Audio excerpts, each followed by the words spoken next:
स्वागत है आपका मेरे YouTube channel the inner voice पर। मैं हूं आपका दोस्त विशाल।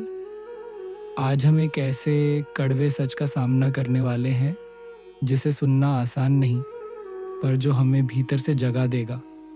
ये वो सवाल है जो आपकी भक्ति की नींव हिला सकता है, पर साथ ही आपको सच्ची आध्यात्मिक राह भी दिखाएगा।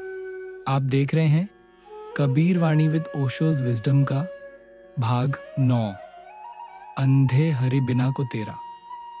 कबीर एक सीधा तीखा सवाल करते हैं, अंधे हरि बिना को तेरा मतलब तुम कहते तो हो हरि मेरा है, भगवान मेरा है, पर क्या तुमने उसे कभी देखा भी है? क्या उसे पहचाना है? क्या उसे जिया है?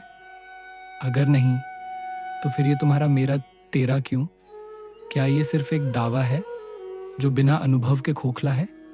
इस सीरीज में हम कबीर के उन अद्भुत शब्दों को टटोलेंगे और ओशो की बेमिसाल व्याख्या से समझेंगे जो कहत कबीर दीवाना में दर्ज है।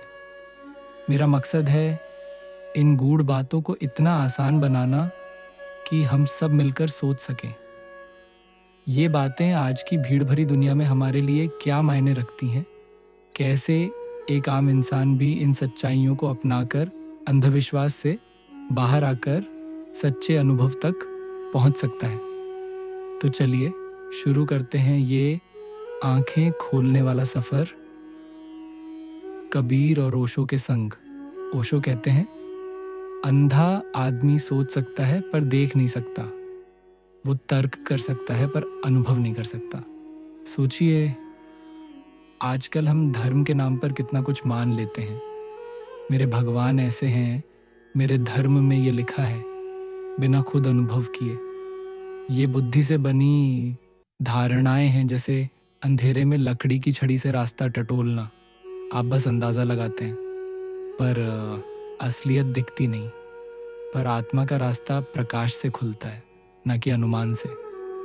क्या आपने कभी खुद से पूछा है कि आप जिस पर विश्वास करते हैं वो आपका अपना अनुभव है या सिर्फ सिखाया गया है? अंधा विश्वास अक्सर हमें सत्य से दूर ले जाता है क्योंकि हम अपनी आंखें ही नहीं खोलते। ओशो एक बहुत सुंदर और गहरा रूपक कहते हैं, नाव से नदी पार करो पर पार जाकर नाव को सिर पर मत रखो। धर्म, पूजा पाठ, मंत्र, कर्मकांड, किताबें, गुरु, ये सब नाव हैं, रास्ते हैं। ये आपको जीवन की नदी पार करने में मदद करते हैं। पर जब ये ही लक्ष्य बन जाए, जब आप इन्हें ही परमात्मा समझ बैठें, तो ये बोझ बन जाते हैं। जैसे नदी पार करने के बाद भी नाव को सिर पर ढोना बेवकूफ़ी है, वैसे ही आध्यात्मिक साधन को लक्ष्य बना लेना भी।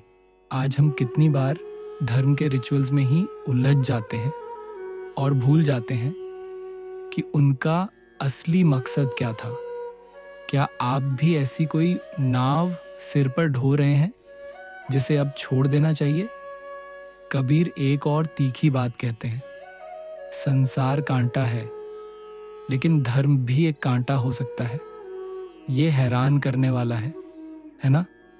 धर्म हमें संसार की उलझनों से निकालने के लिए है, पर अगर हम धर्म में भी उलझ जाएं तो वो भी एक कांटा बन जाता है। धर्म को संसार के कांटे निकालने के लिए उपयोग करो, पर उसे भी अंत में छोड़ना होगा, वरना तुम पहले कांटे को निकालकर दूसरे से चुभ जाओगे। इसका मतलब है धर्म को कभी अपना अंतिम पड़ाव मत बनाओ। धर्म एक दवा है, पर दवा को बीमारी ठीक होने के बाद फेंकना होता है, उसे ही भोजन नहीं बना लेते। कबीर सीधा पूछते हैं, तुम हरि को प्रेम से पुकारते हो या डर से? क्या तुम्हारी भक्ति सिर्फ एक सौदेबाजी है? हम कितनी बार भगवान से डर के कारण प्रार्थना करते हैं या कुछ पाने की लालच में भक्ति करते हैं। भगवान मुझे ये दे दो तो मैं ये चढ़ाऊंगा। अगर तुमने कभी वो सच्चा प्रेम महसूस नहीं किया जिसमें तुम खुद मिट जाओ, जिसमें कोई लालच ना हो, कोई डर ना हो, तो अभी तक परमात्मा तेरा नहीं हुआ। वह सिर्फ एक धारणा है, एक उम्मीद है। सच्चा प्रेम तो वो है जिसमें आप खुद को पूरी तरह न्योछावर कर देते हैं बिना किसी शर्त के। क्या आपकी भक्ति भी ऐसी निस्वार्थ है? कबीर की मशहूर उलट बांसी आती है, पहुप तब ना एक तरुवर फलया, मतलब ना फूल खिला, ना कोई तैयारी, ना कोई खास कर्मकांड, फिर भी फल लग गया। ये कबीर हमें चौंका रहे हैं। ओशो कहते हैं ये अनुभव अकस्मात होता है, वो किसी विधि से नहीं आता। परमात्मा को पाने की कोई विधि नहीं होती, कोई फॉर्मूला नहीं होता। ये तब मिलता है जब आप पूरी तरह तैयार होते हैं, जब आपकी आंतरिक प्यास चरम पर होती है। ये उलट बांसी उस गूंगे का इशारा है जिसने स्वाद चखा है पर बोल नहीं सकता। ये अनुभव शब्दों से परे है। ये उस पल की तरह है जब आप बस जीना शुरू कर देते हैं और अचानक सब कुछ मिल जाता है। कबीर कहते हैं धर्म वो नहीं जो सुना, पढ़ा, दोहराया, धर्म वो है जो जिया। आप कितनी ही किताबें पढ़ लें, कितने ही प्रवचन सुन लें, कितने ही नियम मान लें, अगर उसे जीवन में उतारा नहीं तो वो सिर्फ बौद्धिक ज्ञान है, दिखावा है। ओशो बताते हैं जो शब्दों में जिए वो अंधा रहेगा, जो मौन में उतरा वही देखेगा। क्या आप सिर्फ बातें करते हैं धर्म की, या उसे जीते भी हैं? जीवन को एक धर्म बनाओ, हर सांस को एक प्रार्थना बनाओ। कबीर कहते हैं धर्म वो है जहां आंखें खुलें और पहला दर्शन अपने भीतर हो। परमात्मा बाहर नहीं है, वो आपके भीतर है, लेकिन उसे देखने के लिए पहले खुद को देखना होगा। जब तुम खुद को देख लेते हो साफ, नंगा, बिना मुखौटे, अपनी अच्छाइयों और बुराइयों के साथ, तभी परमात्मा की पहली झलक मिलती है। ये एक आईने में खुद को देखने जैसा है। जब तक आप खुद से भागेंगे, खुद को नहीं जानेंगे, तब तक हरि को कैसे पहचानेंगे? ओशो कहते हैं धर्म आत्मा का आईना है, वो तुम्हें तुम्हारा असली चेहरा दिखाता है। ये आईना विचारों, धारणाओं और अहंकार की धूल से ढका होता है।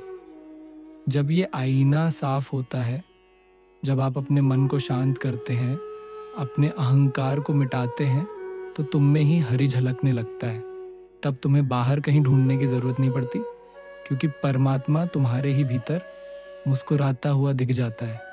अब ये मत कहो हरि मेरा है, जब तक तुमने उसे देखा नहीं, जिया नहीं, पाया नहीं। कबीर का सवाल यही है, क्या तुम अंधे होकर दावा कर रहे हो? क्या तुम्हारा विश्वास सिर्फ एक सुनी सुनाई बात है, या तुम वो बन चुके हो जो देख सकता है, जो अनुभव कर सकता है? अगर नहीं तो दोस्तों, सफर अभी बाकी है। अंधे हरि बिना को तेरा, पहले खुद को जानो, अपनी आंखें खोलो, फिर हरि को पाओ। अगर इस अध्याय ने आपको झकझोर दिया हो, अगर एक पल को भी लगा हो कि शायद मेरी भी आंखें बंद हैं, तो समझ लीजिए आपकी यात्रा अब शुरू हुई है। अगले वीडियो में बात करेंगे एक ज्योति संसारा, जहां कबीर कहते हैं इस सारे ब्रह्मांड में बस एक ही प्रकाश है और वही है परमात्मा।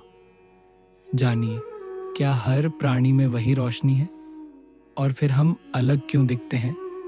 इस श्रृंखला को ज़रूर पूरा देखिए। चैनल को सब्सक्राइब कीजिए, बेल आइकन दबाइए, ताकि अगला अध्याय आपसे छूट न जाए। और इस वीडियो को उस इंसान के साथ ज़रूर शेयर कीजिए जो बहुत खोज रहा है, लेकिन शायद अभी तक आंखें नहीं खोली। मिलते हैं अगले अध्याय में, कबीर वाणी विद ओशो में, जहाँ खोज खत्म नहीं होती बल्कि भीतर शुरू होती है।